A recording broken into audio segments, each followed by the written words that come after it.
So this is my eggless meringue. I'm gonna whip this up. I'm Chef Max. I'm the founder and the pastry chef, along with two other amazing partners. We are batch. This is a combination of a couple of things, a couple of ingredients. It's actually just fresh key lime juice. Then we also add a couple of secret ingredients in there. What I can tell you, it's a soy protein base, and that gets whipped up. Completely vegan. It's an eggless meringue. This goes on our key lime cookie. Batch is located here in Fort Lauderdale. They are delicious. We are at the Hive. We're located in the Hive, and that's in the Mass District, what's known as like the Flagler Village area. And also, we're real near downtown Fort Lauderdale area. Yeah, just look for the Hive. We have a lot of cool shops around us too that you can come visit at the same time.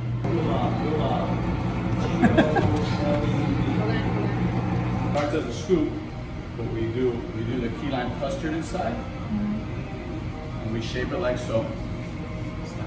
And then inside here, I'm going to put the key lime custard. That's completely eggless to custard, and I'll bake some from start to finish with you guys. I think that'll be a cool thing to show. At least for me as well, because I don't think I've ever had key lime.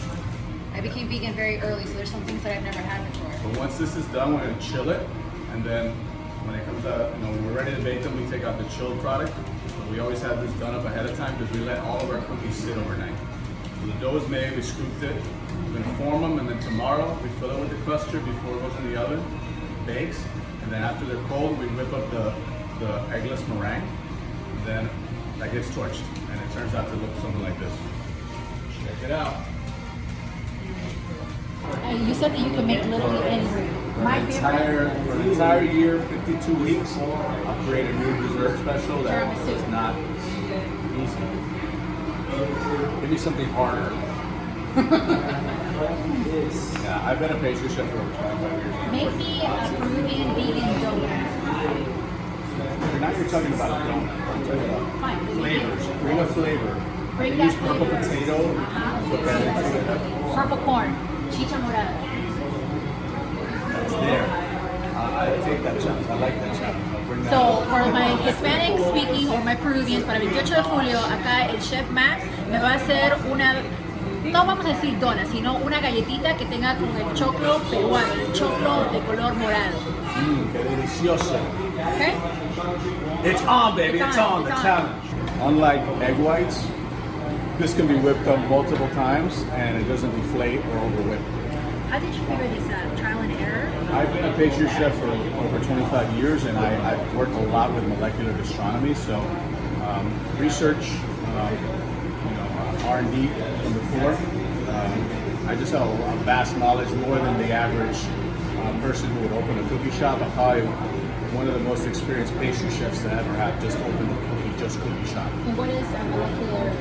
Molecular gastronomy is when you use it's a movement really that started with Muli, that's out of Spain. And, they started using natural things that were already around us that you might think of as not a food product. A lot of them are plant-based algae. It's really good substitutes for gelatin that doesn't come from an animal. You have things like agar, maltodextrin, all these different powders and chemicals are natural. They come from algae, seaweed, things like this, plant-based. They've been here all the time. They've been here for hundreds of years, being used in some form or another in products that you didn't even know they were in there. But recently, they started becoming more used in kitchens by chefs. Why? Not because really we need it, because we're inventing something new. It's just something that creates a new experience for the consumer, the guest that comes in. It's a cool new way to taste something, so it makes the experience cool, and it also makes it interesting for the chefs to learn how to do stuff like that. And I wanted to bring that part of my skill and experience into my cookies and my vegan cookies. I want it to be a cool experience. I don't want to just throw together the easiest just to have a vegan thing on my menu. It's really important that the vegan customers experience something amazing. What the really cool thing is that this is one of our biggest sellers. So vegans or not vegans, it sells to everybody. When we run out of these, people get pissed. So Looks delicious. It's very. It also like makes a really big impression. I don't want to just have something on the menu.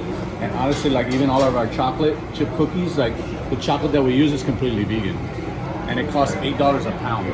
A lot of the chips that a lot of cookie shops use out there are like $1, $2 a pound. So the perceived value goes up because you put in quality ingredients. Yeah, that's the difference with what I do is I actually know what chef-driven products and ingredients are, and chef-driven techniques to put into type of desserts that we put. I don't really call them cookies; they're desserts.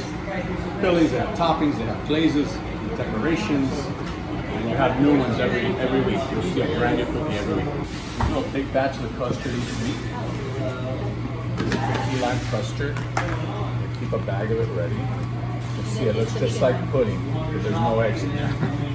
Basically a key lime pudding, just without eggs. And it took a lot of testing and trial and error. That gets filled. They've been filled and into the oven, 350 degrees. Boom. I'm putting it inside of this. This is a disposable piping bag with 806 tip fitted into it. You can put whatever kind of design you want on the tip. I like plain tips. Give you a nice peak. Not me, but chef. So this is our cooled off vegan key lime custard cookie here. You can see it's a lime sugar cookie on the outside, and it's filled with our key lime custard. Of course, completely vegan. It's not really a custard. Pipe these on really nice and plump. Keep it nice and steady on the inside of our circle here. We're getting an education here, Sean, on piping. Look at that, nice and plump. And then we take our torch. Oh gosh. It's one of those professions where you actually get paid to work with fire. All right, so you see them dance now. Okay? Tips are dancing. I do one side, then I do the other. I don't want to torch the dough. See, so I always go sideways. All right, we're gonna finish it with a little bit of fresh lime zest, and this is gonna really get a super strong aroma and give it a nice little fresh, refreshing finish. We're just zesting it on top there. There it is, folks. Yeah. It's a complete dessert. That's the custard on the inside. This is freshly out of the oven, so it's still a little bit softer than usual.